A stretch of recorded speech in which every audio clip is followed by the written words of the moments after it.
And we are live. Welcome to the Deal Champs podcast. Dean forgot to put on his outfit today. Me and Jason are synced up and matching. Dean wants to wear brown instead of having the shirt with the black sweats and the slides. Dean's I wasn't on that side text. Bro, you weren't on the side text. Shout out Simply though. Shout out Shanae. Oh yeah. Sherrod. All the giggling when we first started the podcast makes sense now. You know, your little giggles. Welcome to the Deal Champs pod, guys. We have an awesome guest on today, a dude who I really respect. I've seen his growth. Brock, I think we've known each other since we were kids. Yeah. And so this will be a cool episode. And what means the most to me, so Brock always had the most grit. And Brock, I'm not trying to be mean, but you were the smallest guy on the team, but you never fucking gave up when we played football and you were trying to throw your face into everything. So it wasn't surprising when you started to do all this stuff like the neuromastery, because it took a lot of just mental fortitude to continue to doing what you're doing. And you never once dropped energy levels whenever I saw you any of those situations. So I had a lot of respect for you from that. And it shows, I'm not surprised that you made it to doing what you're doing. You know, it's funny you bring that up. When you reached out to me, I looked at the DM and I was like, Strat wants me on his podcast. And I was like, I think the last time me and Strat actually saw each other, we were playing football. You and BJ Newman were out on the field. And they yell on the sideline. They're like, Brock, we need a corner. And I was a sophomore. Strat was a senior. And I go running out there. And I'm the least qualified person to be on that field at that time. And BJ and Strat just look at each other and they say, Brock, get the F off the field. And I was like, okay. I just went running off. And I was like, geez, at that point, here I am, fourth string corner, not really doing anything meaningful. And now, I've been able to do a little bit more. I wouldn't say I'm much more athletic. I just am too stubborn to quit, but I love it, bro. And Brock was 3 years younger than us. We'll do some quick intros. My name is Stratton Brown. I've scaled 2 different companies to 7 figures. Right now we're doing the 0 to $1 million in wholesale.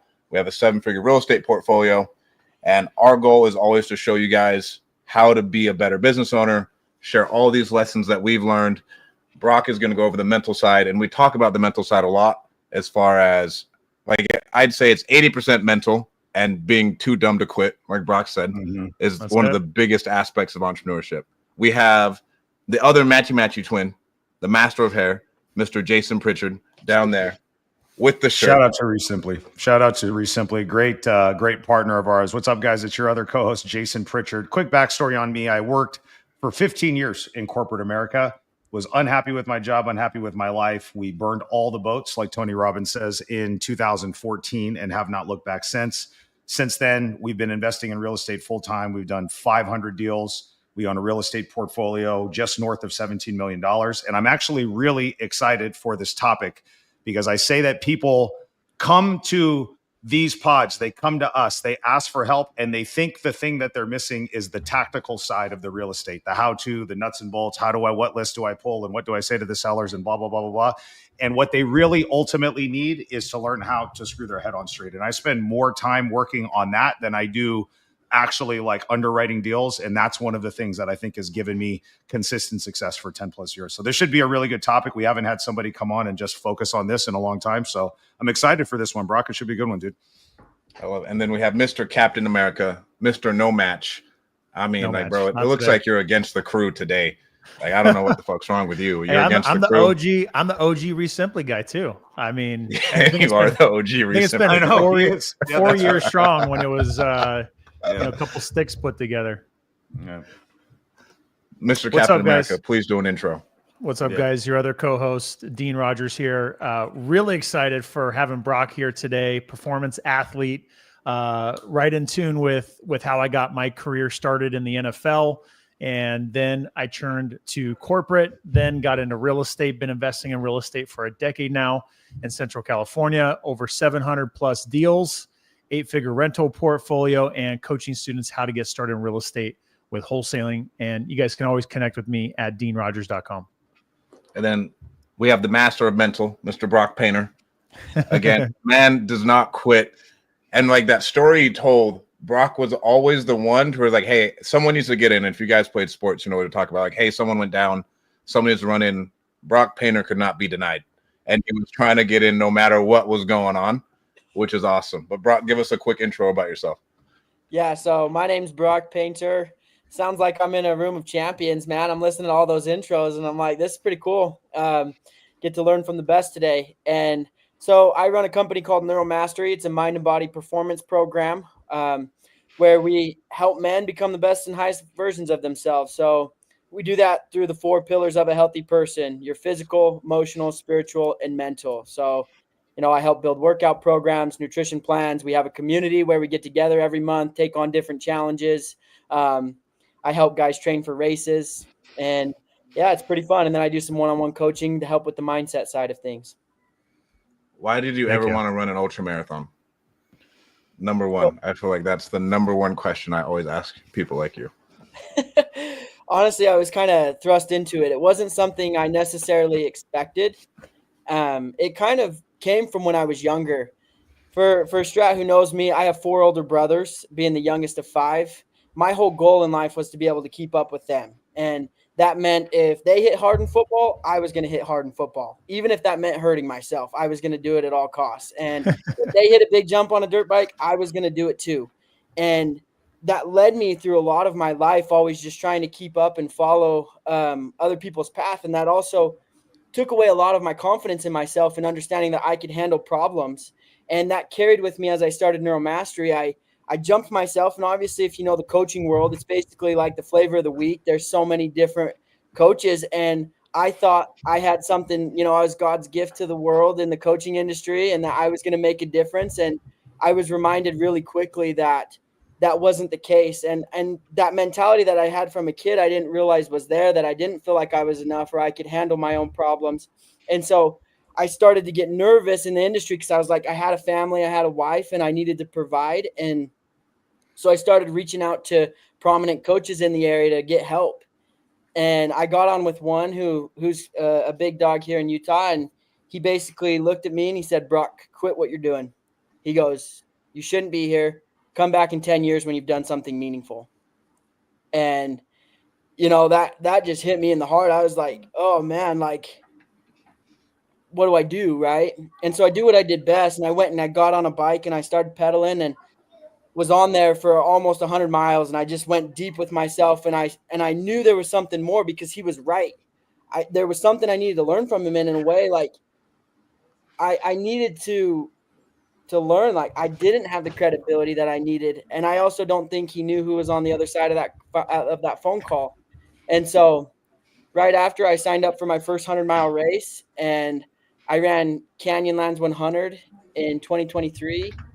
And then since then, it's just become a way for me to feel capable, to feel strong. And I also have created a belief system where, if I'm going to teach guys in my program, I got to be able to go places that they're unwilling to go so I can give things that they don't have for themselves. And if I don't learn those lessons, then I can't give what I don't have. And so, continuously going to that place to where I can find new places on myself has made a huge difference. And so, I recently just finished up the Hurt 100, and, we can talk about that a little bit more, but that's the most recent one, which is one of the bigger ultra marathons in the world that has 24,000 feet, 500 feet of elevation over the span of 100 miles, Wow. which is basically climbing the feet of Everest. And, you learn a lot of lessons out there. So that's just basically in a nutshell what got me here. I've got lots of questions, Brock, and this is probably going to jump a little bit all over the place once we get in our groove, but I'm just going to dive in, dude. So one of the things, I heard you mention this at the beginning of your introduction and as you were talking, one of the things I see lots of people that are new that want to make this transition as successful real estate investors, they have this desire, they have this want to do it. But you said a really important word, I think it was self-confidence. And I think a lot of them lack that self-confidence, right? They may have it and use it in other areas of their life, but when they come and try something new, they're really shaky, imposter syndrome, all of the little voice in your head starts to really get really loud. How do you overcome that? Or can you give the people that are listening, because we do get lots of newer investors that are on here that are in that period where they're struggling, they're trying to find that first deal, they can't get over the hump, and that voice is getting louder and louder and louder, telling them to go back to their jobs or go back to whatever it was before. How would you suggest that they start approaching the process of developing some of that belief and that confidence in themselves to overcome these initial hurdles? Yeah, that's a great question. So I maybe have a different approach than most in this category.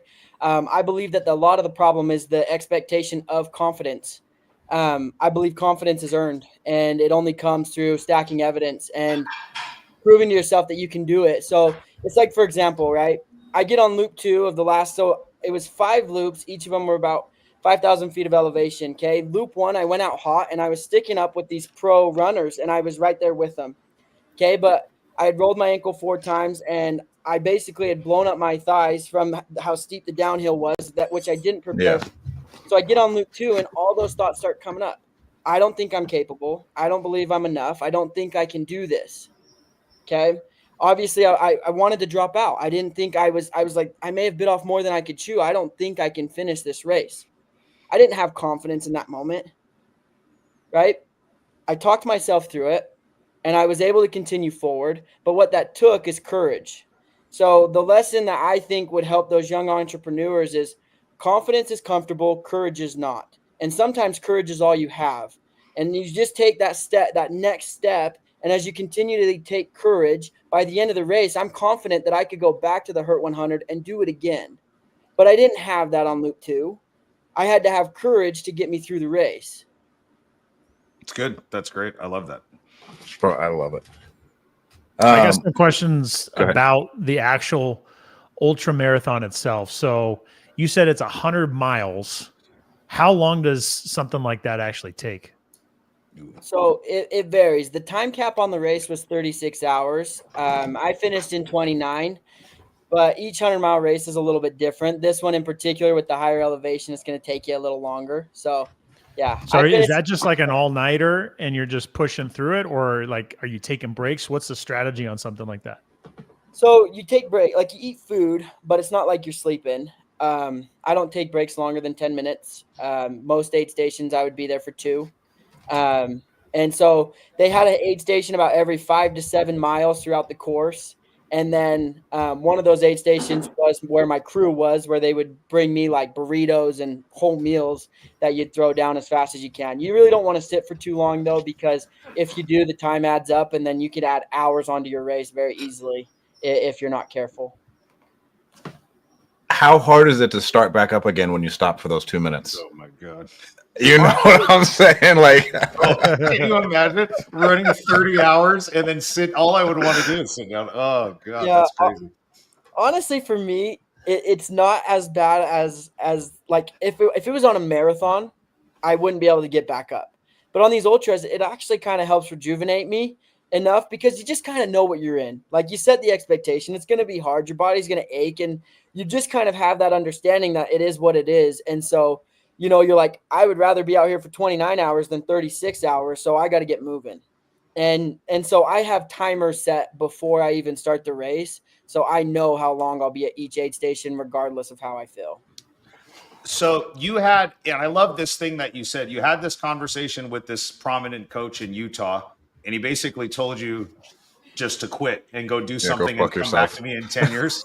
I love how you said this guy didn't know who he was talking to on the other end of the phone. And I love that you still have that mental receipt of that conversation. Strat and I were talking about this, I think, on the ride that we had up to Stockton. Dude, I have moments, I'm sure all of us here have had these moments where somebody doubted me somewhere along the way, and their intent maybe not even have been to doubt it, but that's how we perceived it at that time. And even now, like I can remember those things and it takes me right back to that place. And anytime I need to find like another gear because I just need to get my ass in, I can just remember those things and it immediately pushes my trigger. So my question is, do you feel, I go back and forth on this, it doesn't feel like the healthiest thing to constantly be driven by proving people wrong. But I also know that when I need to push my buttons and get a little burst of energy, I can go there very quickly and it gives me a lot of fuel to burn. So what are your thoughts on like constantly proving somebody wrong and using that as your drive to want to become more successful? Yeah. I mean, I think about it a little bit different. Like it cut me, right? But my intention wasn't to prove him wrong. I believe, like, I reached out to him. I wanted his advice. I got it. That's a good point. Yeah. And so he gave me his advice. And so part of that was that I believe that there's a lesson to be learned from him. I took the lesson because not everything he says, he didn't know me. He didn't know what I was trying to do, and he didn't know my past. So what I did was I extracted what was helpful and I eliminated the rest because some of that was helpful. I took the lesson, I learned it. And one lesson that I learned was that hard is only hard unless a lesson is learned. And so I didn't want it to just be hard. And if I continue doing the same things over and over and over again, I'm just going to end up in this never-ending cycle of misery. I prolong my pain because I'm too stubborn to listen. Yeah. I had to let my ego go and just say, okay, what can I learn from this? And then when I learned it, it said, okay, I need to build credibility. What could I do that would build the most credibility? Well, I could go get my PhD. That would help. Or I could go run 100 miles to go run till I hallucinate pretty much. And it was like, all right, I picked the race. So Dean, what type are you, bro? I'm more of like, you always need an enemy. Like Michael Jordan always had an enemy. Kobe Bryant always had an enemy. Tom Brady always had an enemy. And like that's someone who's going to drive you. And I have a list of mental receipts in my fucking brain. Oh yeah. Of people who I will burn to the ground eventually. Like of just like, oh no, this is there. You said that. Awesome. Like check. Like it goes back into the tote. And then I use it like Jason does. And then sometimes just you need that fire to where other times it's what can I do? Like how far can I push myself to see what I can get going? I don't think I could run 100-miler with all anger though. It would have to be pulling on what can I do? I don't think there'd be enough anger in there to run 100 miles. Yeah, and I think there's balance to it. Because there, just like you're saying, like that anger, that can give you that short-term motivation. But will it get you from that 0 to the million? Probably not, right? It can help start you, but it's not going to help you finish. And that's where you need something deeper that's going to help you continue to drive. With this, Brock, I just have written down attack mentality. Is that like the race? Is that your mentality during that entire race? Towards like, hey, I'm attacking the hours and I'm just working at it. Or are you trying to take it at a pace? And like, what pace are you jogging at? Is it a decent pace or are you actually like on your horse the whole time? So first race, I was like that first one I did was on my horse a lot because it wasn't as much elevation. This one, I mean, you're driving, but you're going up pretty steep mountains. And so like there's balance to that too. I actually had a very powerful, profound lesson for myself. Maybe it'll help you guys, maybe not, but it was something that I thought was very valuable. So that first loop, I started off really hot and I was following the leaders. And honestly, I felt good. I felt strong, but I had rolled my ankle about 4 times in the first loop. I went out without my sticks, and so I basically was just pushing through. I went too fast on the downhill, and I started to make stupid mistakes. Like I got lost on the very first loop. And so all those things started to happen, and part of the problem was that I was running at someone else's pace.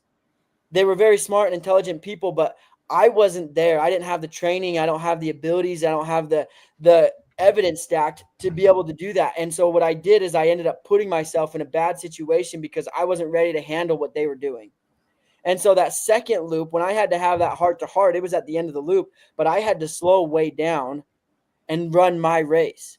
But what I noticed was a lot of those people who started off the gate hot, I passed most of them by the end of the race. I ended up winning my age group because I was able to stay consistent throughout the whole race. And I stopped trying to run at another person's pace.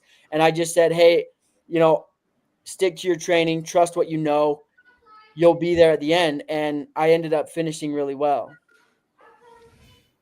So a couple things that I've heard you mention a couple times. And to me, this is easily one of the most important things for recipe for success is how you train, how you lead up to the event, right? Whether it's game time, whether it's an event, whether it's you performing in the moment of whatever it is you're doing.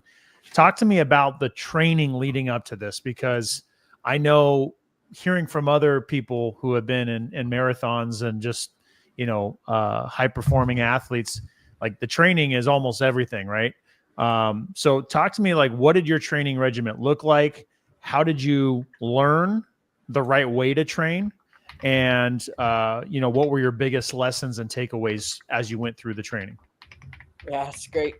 Great question, because honestly, that's where all the lessons are learned. The race day is just the celebration of all the hard work you put in. Yeah. And so The training plan, my mentality when creating a training program is I want it to be so bulletproof that it would be unreasonable for me to not hit my goal. Like, I'm not trying to grocery shop and think, well, I'll do this and I'll do this and I'll pick this, but not that.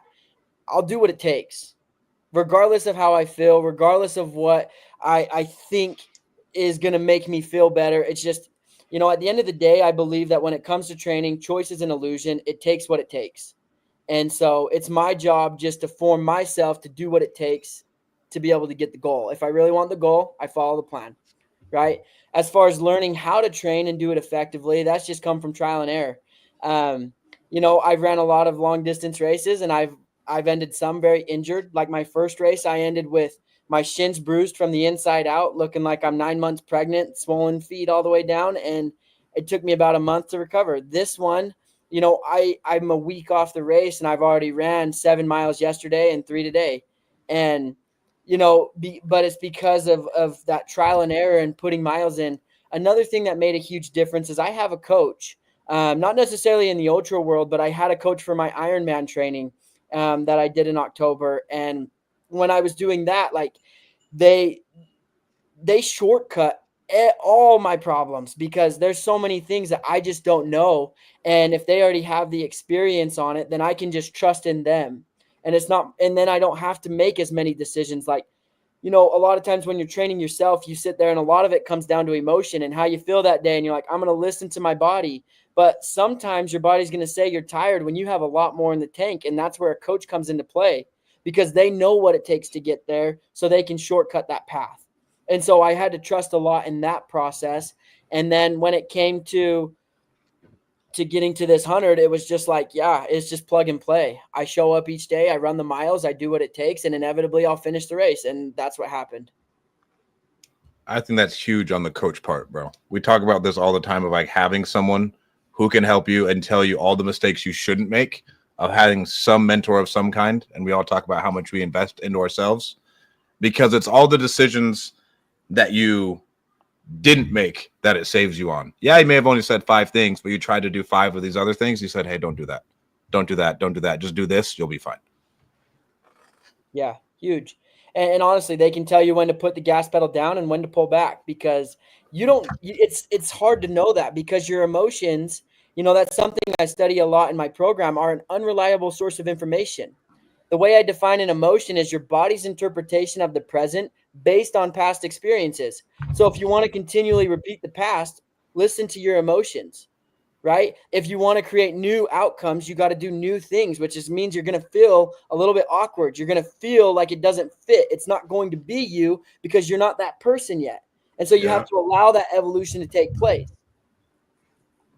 My man's preaching. Why do you think so many people struggle with that? Because that's where there's some people, probably like all of us on this call, on this pod, where it's like, here's the game plan. Let's just do it. Just tell me what to do and I'll do it. But I think the vast majority of people languish in that little area that you said right now, where it's going to feel awkward. It's not going to feel comfortable. And then they can't break through. You have any tips or advice for people that want to do some of these amazing things or even set new goals and create new outcomes in their life and then, struggle getting through that? What would you suggest to them, Brock? The biggest thing that I would suggest that I had to go through myself, allow yourself to win. Like, give yourself permission to win and don't try to grocery shop success. There's certain laws that bind the earth. There's laws of wealth. There's laws of a 100-mile race.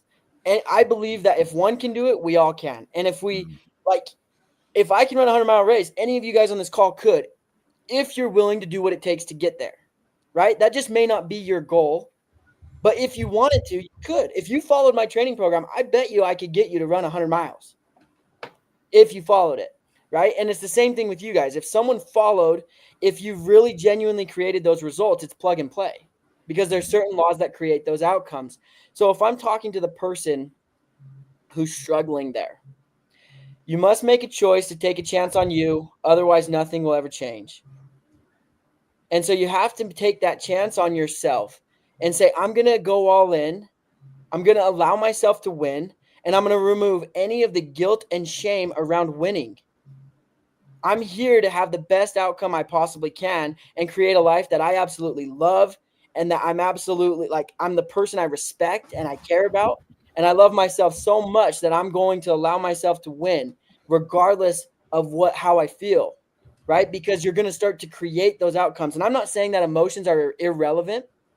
Like, they matter, but they're just not good indicators of action, if that makes sense. It does. Allow myself to win is huge, dude. And I think most people, whether they realize it or not, they are bringing in some past trauma or some limiting beliefs that cause them to self-sacrifice or to self-sabotage. And a lot of it is surrounded. They don't feel worthy, that they set these lofty goals, but there's something in them that is stopping them from getting there. And you have to reprogram those limiting beliefs. You have to do the work to go in and start not only mentally reprogramming it, but all this action that you're talking about, execute on it and having the courage to do that. And then the confidence comes and then things start to snowball. My IG is going crazy. Your homegirl said, who is this dude? He's fire as fuck. So we need to get Brock's IG on here, Strat. I don't know where his name's at, but Brock, where is it? What is your IG? It's Brock Painter Official. Brock Painter Official, Sarah. That's Brock. If you guys want to follow him, everybody's giving you lots of props, dude. In my live Instagram stream, dude, you're going off. Appreciate that. Yeah, and you know, a lot of it is just, it's self-love. Like, I believe self-discipline is the definition of self-love. Like, for example, when I wanted to quit on Loop 2, like, my self-talk is, I don't negotiate with terrorists. If you do not have my best interest, I'm not going to listen to you. And that includes my own mind. If you're not going to help me become the person that I want to, then you do not belong here. And it's not that I'm rejecting or trying to say, hey, that part of me doesn't exist. It's like, it's there, but I'm not listening. Or, you know, if it's like, I want to stay up late the night before, but I know I have an early morning because I got a lot of work to do the next day. I love myself too much to let me do that. I love myself too much to eat food that doesn't have my best interest. And I think all of that is a part of the equation of just, you know, I love myself so much. I want me to be as successful as I possibly can. And that's where I'm going to be able to make the greatest impact to not only myself, my family, and everyone around me. Like I said, I can't give what I don't have. I cannot give something to my family if it's not there. Right. And so that's made a huge difference for me. But I love nobody really understands, and they don't dive into it before entrepreneurship, the way those words you say to yourself and the way you phrase it. I love myself, even though it sounds woo woo. And Jason, we were talking about these fucking talk tracks on the way back from Stockton, is way different than saying I like myself or whatever you want to say. Like, I hate myself because of X. If you say it this way, you are going to get a completely different outcome, and you're going to feel better. You're going to vibrate differently. Joe, I am 100% Joe Dispenza, Bob Proctor on this, because you will drive out all those previous emotions and bring all these new ones in. You know what's crazy? When you really invest time into telling yourself a story, because you get to choose. You get to choose whatever story you decide to tell yourself. It's 100% a conscious choice, right? So as soon as you focus on telling yourself a story that uplifts you and gets you closer to the thing that you want to see, it becomes very obvious when people are very negative in your life. And I see it, and it's almost like a energy drain as soon as I'm around a friend or a family member or somebody that's in the real estate business where they're negative or they have a victim mentality. And it's just like, I don't want to be around any of that stuff, man. And I think you said it, dude, like the words that you speak over yourself are very, very powerful. Most people don't realize that they're constantly affirming negative things and talking negative things over themselves. And here's what I would suggest if you're struggling with this problem. You know how much it costs you to try to tell yourself a different story? Literally nothing. Costs you zero. You know, so if you're not getting the outcomes that you want in your life right now, why don't you just try it? Because you're not getting what you want anyways. And this isn't going to cost you anything but a little bit of time to just shift the talk track that is constantly going through a loop. And most people are just on autopilot they don't even realize what they're telling themselves. Exactly. So yeah, it doesn't cost anything but just to try. Brock, what do you see are the things that are preventing people from the self-love and from actually believing in themselves? What are the top things that are holding people back? Yeah. So I love the brain, and I love learning about the brain. And part of the people misunderstand the brain a little bit because a lot of them think that it cares about your goals, that it cares about your well-being and how successful you are. It doesn't. it cares about two things: familiarity and safety. Mhm. Okay. And that's what it's wiring in. And so where you have that negative self-talk, obviously that's the stuff that's going to cause you harm. So you're going to pay more attention to it. And then familiarity, the more you reiterate and the more you validate that, obviously that's going to become more and more wired in and hardwired into who you are. And so here's another thing that's important to understand about the mind and the body is that if your body will know if you're lying to it, but it's not based on what's right or wrong, good or bad. It's not based on those labels. It's based on what's familiar. So if you're sitting there telling yourself all of these self-affirmations and your body rejects it, then it's not going to stick. It's just going to say you're lying to me. It's reject, just eliminate, right? Like our brain has millions of thoughts a day and it really only pays attention to about a couple hundred. Like, what are those filters? How did they get put in place to what to keep and what to reject, right? It's based on familiarity and safety. And so, naturally we're prone to go to that route. And so changing it can be difficult. It takes conscious and intentional effort consistently to do it. But the more you do it, the more you realize how much freedom is on the other side and abundance and love and how much opportunity there is, because it's the same thing with love, right? Like I remember when I was younger, I had a lot of opportunities presented to me, a lot of great advice, a lot of people that could have solved every single one of my problems. But I wasn't ready to listen to what they had to say. So it went over my head because I didn't have it to be able to receive it. Until I knew self-love, I couldn't fully receive love. And once I had self-love, then when I got the love from other people, it meant so much more because it actually stuck. Does that make sense? Mhm. And so Mhm. that's where that conscious and intentional effort really makes the difference. But it does take that daily practice of changing your familiar. The daily practice, I think, is the hardest thing. And Yeah. this Joe Dispenza quote is my favorite. Is you are upset all the time because it's the emotion you are most familiar with, right? Like you feel this way all the time because it's what you are used to and what you love being in. Why don't you change that? I mean, and it takes time, and that's why I'm so worried about like how I project onto my kids. And so like shame is the lowest like vibration ever, right? And so you don't want to have a bunch of shame on them. You want to be comfortable winning, right? If you're just comfortable winning and that's what you do, then you attract more winning and you just feel better, you vibrate better. And it's so hard to get out of the loop, especially if you're in a rut and you haven't identified it and you're wondering why is everything not going the way I want it to. It's because you keep telling yourself it doesn't go the way I want it to, and you aren't trying. It's so much. Tony Robbins, what would you say? Tony Robbins, Joe Dispenza, Bob Proctor have been like the three biggest levers I've been able to pull in my life to help rewire my brain.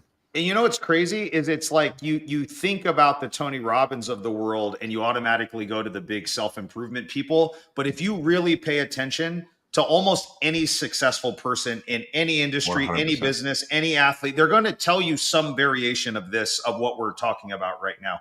And for whatever reason, that really clicked with me, because when I wasn't getting the outcomes that I wanted in my life, I was like, well, shit, everybody that I want to be like, that I want, or it's all basically saying some variation of the same thing. Maybe I should just apply their thought process to my life instead of trying to force the same thought process over and over and over and being upset with not getting the things that I want, dude. And that's ultimately it. I don't know exactly why it works that way. I just know that's how it works, dude. And nobody knows how an airplane flies or how this phone is working, but we use it every day. You know what I'm saying? And so it's like you can just subscribe to the thought process of doing the thing that works and seeing what happens, man. I want to ask you I want to ask you another question. So I love what you said about the familiarity, and we need to create the familiarity, and that's a daily practice and a habit. Are there tangible things that you can suggest as a coach that people can start implementing in their life to start making this newer, higher, better version of themselves something that's more familiar, that resonates with them?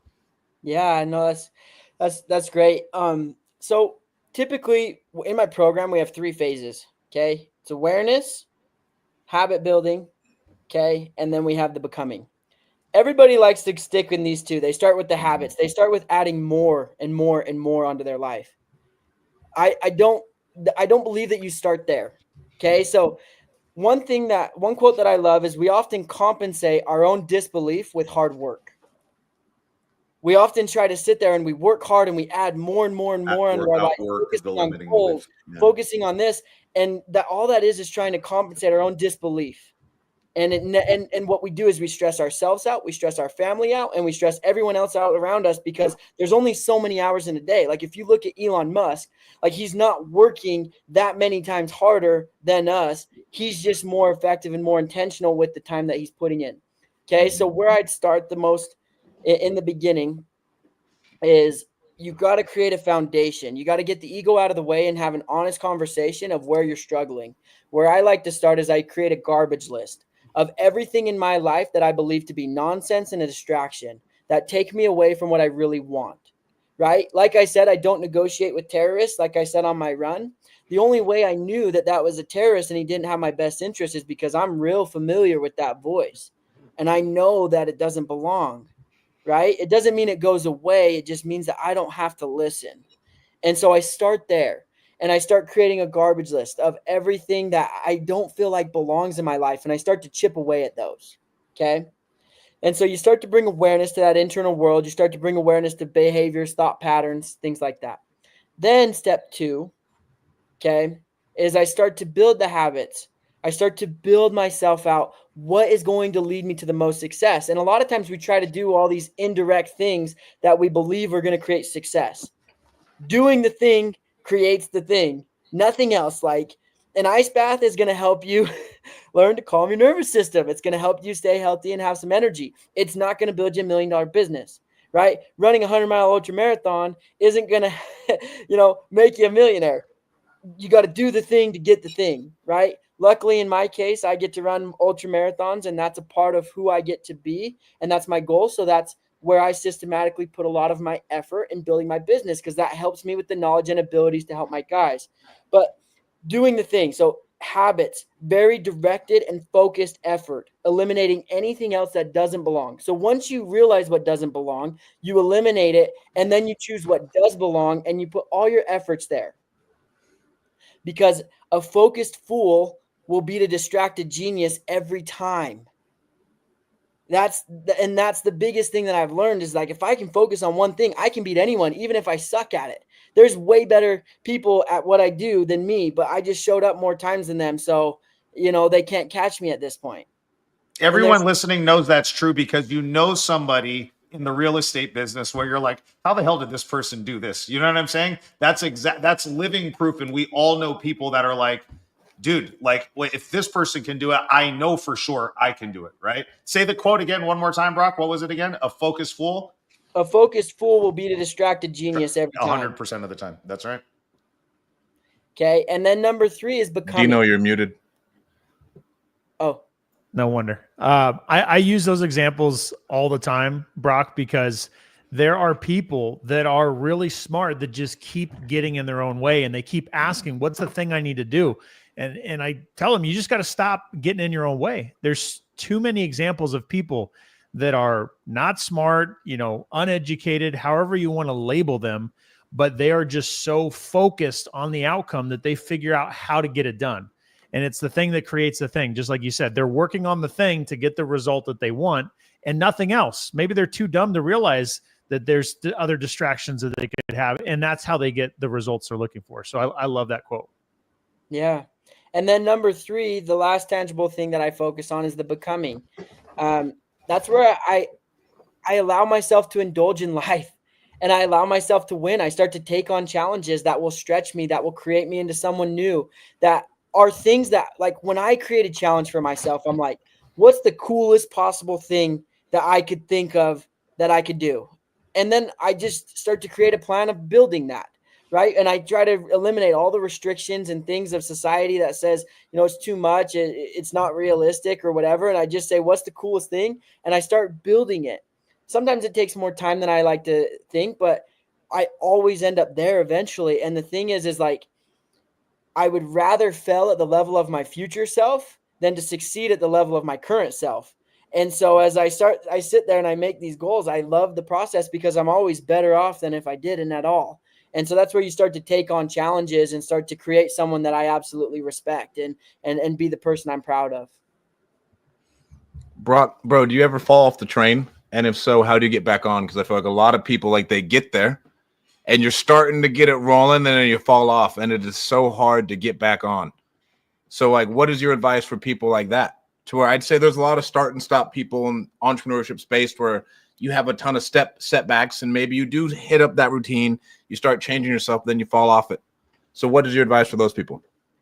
Yeah, I set forcing functions in my life to where when I do fall off, I'm not just accountable to myself. Like, I have a group that I'm a part of that are called my empathetic witnesses. They know everything about me. They know my finances. They know my goals. They know what I want. And if I'm not following through on that, they're very aware and let me know really quick. And we're all open and honest and very brutal. So I have some forcing functions there.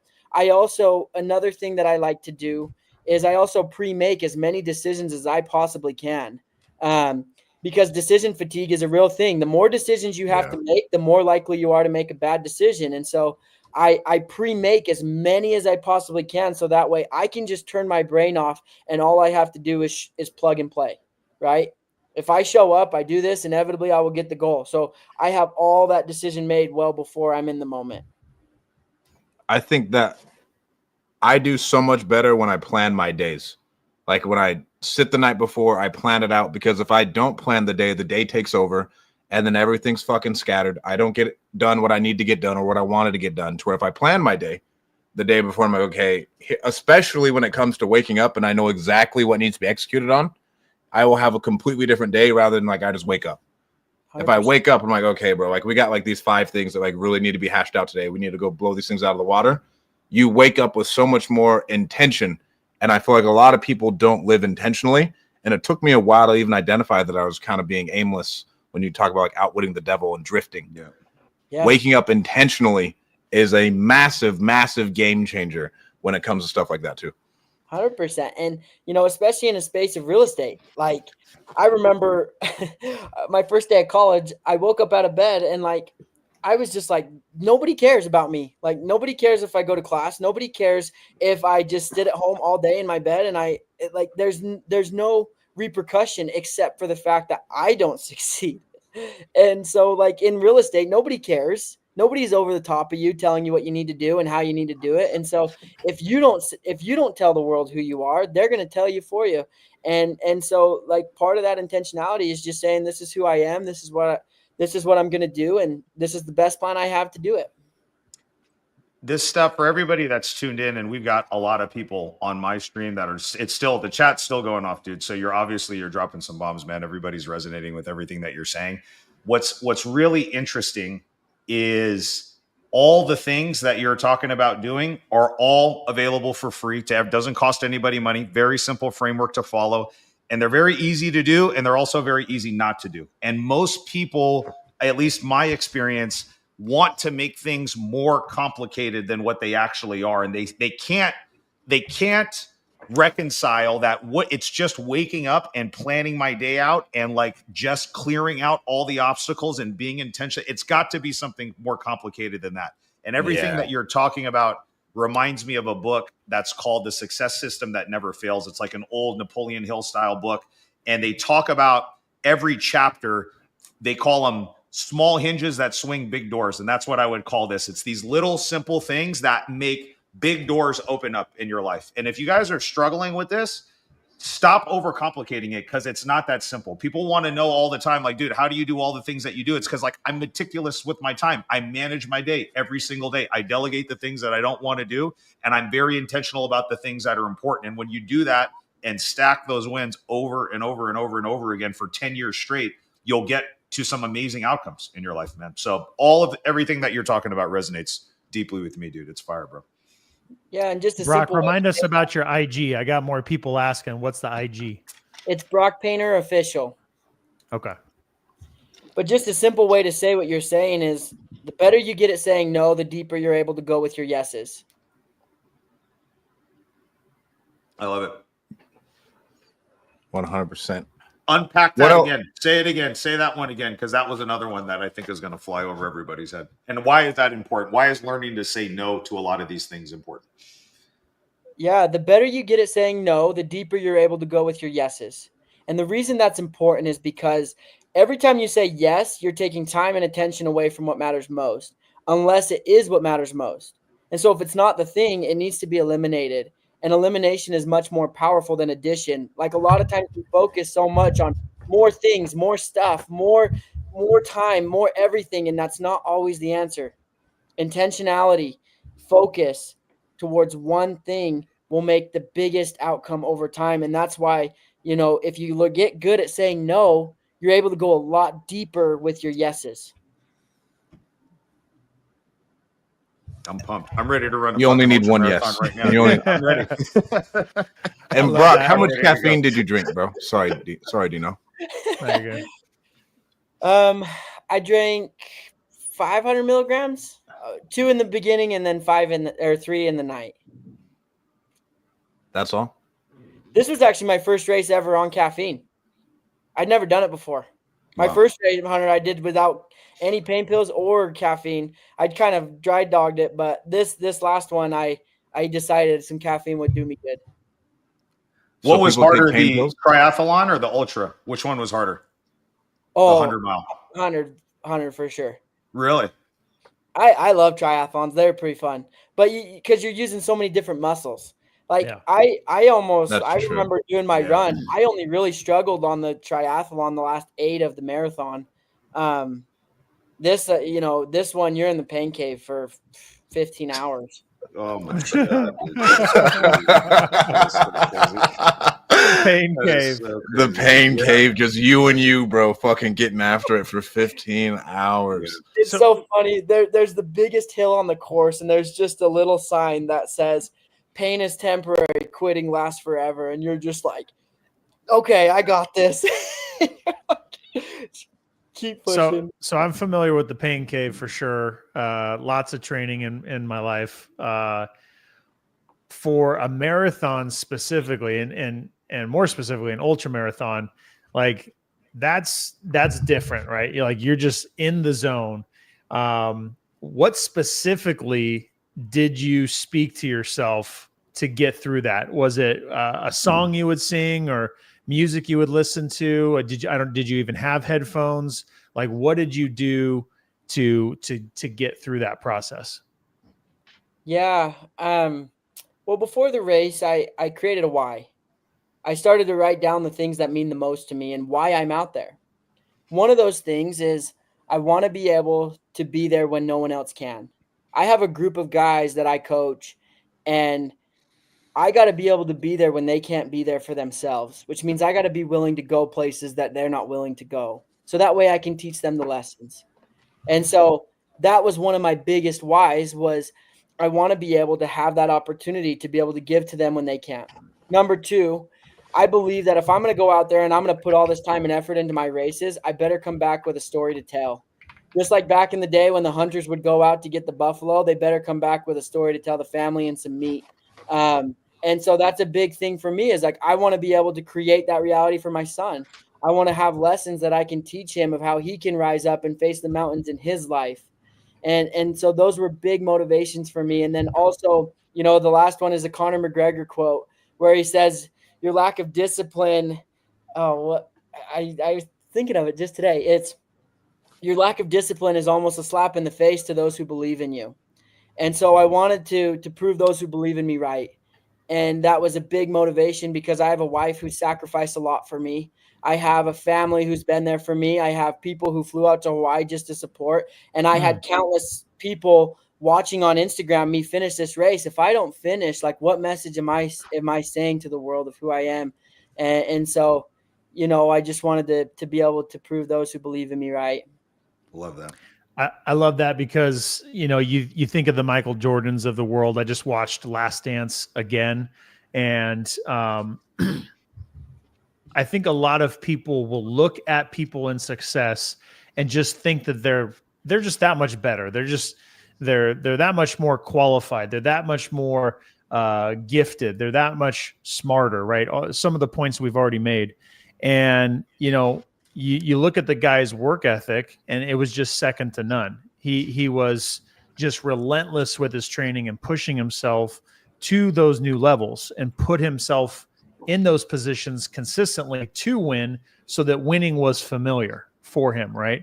So as you go through these new experiences, how did you create that familiarity for yourself? How did you create those comforts to be able to push through? Because, if I'm thinking of my own pain caves, it's not that I was just better or more in shape. It was just, I was too dumb to quit. Like you said at the beginning, right? Too stubborn to quit is what you said. That's a big part of it, but I had to continue to speak and believe in myself to finish it too. So walk me through, how you got through that as well. Yeah, a lot of it is just, understanding that it's much bigger than me. I'm a part of something much bigger than myself. And how big that is, I don't know. But I do know there is something greater than me that is pushing, that is driving me, that is causing me to be able to grow. So in the moment, are you consistently thinking through those, because you did a great job explaining, like, how do you mentally prepare for it and think through it like prior, but when you're in the moment, like, are you replaying those things in your head? Okay. Yep. I'm replaying those. I'm thinking of the people. I'm thinking of the lessons. I'm thinking of who I am and what I'm doing. And it's weird. In the insanity of running a race like that, there's some sanity, because when you're dead tired and you have nothing else going for you, you have no reason to be out there. Like when you're running a race, it's all voluntary. Nobody cares that I'm out there, right? Like if I were to go home, everyone would understand. And so all there is out there is in that moment, there's only truth. There's just you and who you are, and all the nonsense and distractions gets eliminated. Mm-hmm. And so it's a moment to really get to know yourself that only comes in those moments of extreme fatigue. And you can start to learn who you are and how you rise up and what's at the core. And, I actually cherish those moments quite a bit, because they really do help you see sides of yourself you didn't know existed. Oh, bro, what a fucking battle. Dude, it's crazy, bro. I want to... What a fucking battle. I want to really emphasize this, because this has been really powerful in my life too. One of the things that I've seen is, and I fall victim to this too, like I will break a promise to myself way before I break a promise to somebody else. When you're constantly making the goals about you and I'm doing it for me and I'm doing it for this, think about it, man. Like I will bend over backwards for my mom or one of you guys, family member, coach. If they need something, I'll stop what I'm doing and then I'll go do it.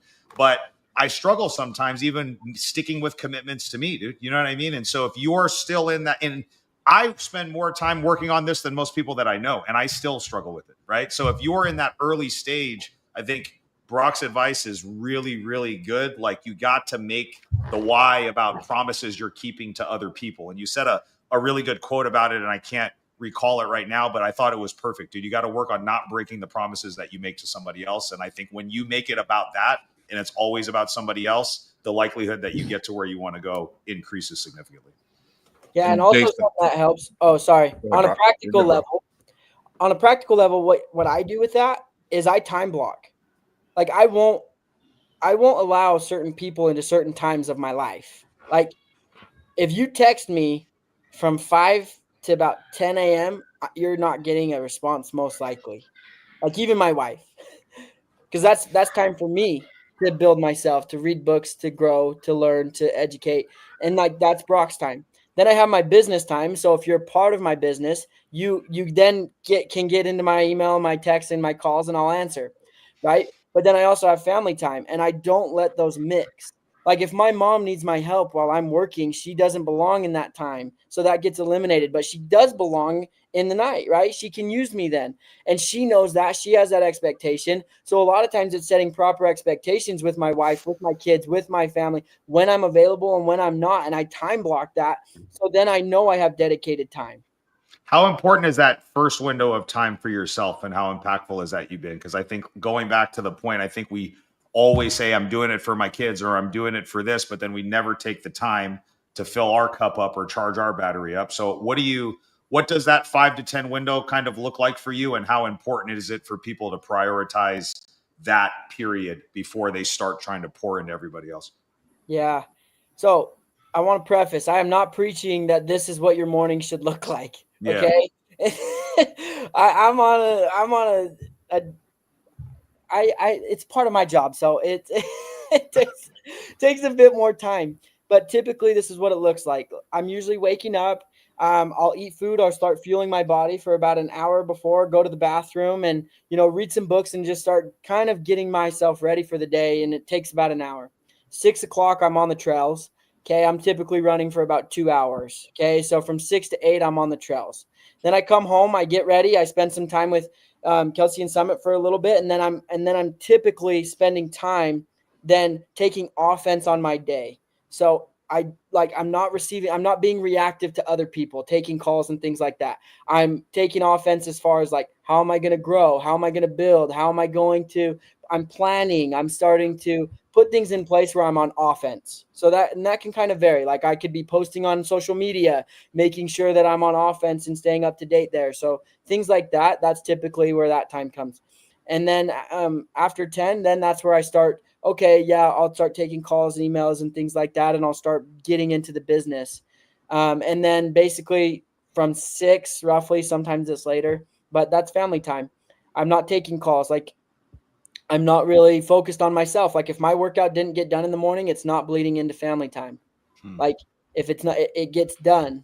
And if it doesn't get done, then it's that opportunity was over and I have to make up for that the next day.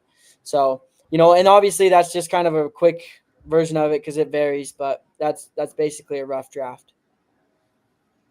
I love that. Jason, I like don't know if that. you've heard this quote on Founders. Excellence is your ability to endure pain over time and not waver. Yeah. And it comes from the guy who started the Four Seasons. No, really? Yeah, it comes from the guy who started the Four Seasons. Like your ability to consistently endure pain over time is what excellence comes from. It is. Can you do the boring shit longer than everybody else did? Again, going back to what we were talking about before, the person that can just commit to doing the boring stuff longer over a consistent period of time, they're going to be the ones that find success. And it doesn't need to be all the fancy stuff. It's really kind of the non-glamorous things are the things going back to the small hinges that open up big doors. It's not glamorous. It's in the trenches every single day, man. I mean, bro, I got to lock in after this one. That's Lock, it. I'm right? gonna go You're watching run. this. I'm gonna go Go run. fucking a couple lock miles in, around my bro. neighborhood after this, dude. I'm ready. I'm so jacked up. I'm ready to go. So good. Let's go. I love the trenches. Hell yeah. Hell yeah, bro. Guys, you got anything else? Any other questions? No, dude, this was great, bro. Super good. I love it. Brock, bro, thank you so much for coming on. Where can people find out more about you? Yeah, just go to my Instagram. We have a link tree on there. You can find out whatever you need to from there. Brock Painter Official. I appreciate you guys having me on. This was an awesome opportunity. You guys are killers. So it was great to learn from you as well and hear your thoughts. I love it. I love it, bro. Thank you so much for coming on. Guys, do not forget your tickets to the Deal Champs Summit in April 4th and 5th. We cannot wait to see you there. Get your tickets at dealchamps.com/summit. We'd love to see you guys there. We have some big lofty goals this year, and I'm trying to spend as much money as possible on the VIP party. So we'd love to have you guys there. Thank you guys so much for tuning in. Don't forget to hit like and subscribe. Follow Brock, and we'll talk to you guys soon. Peace.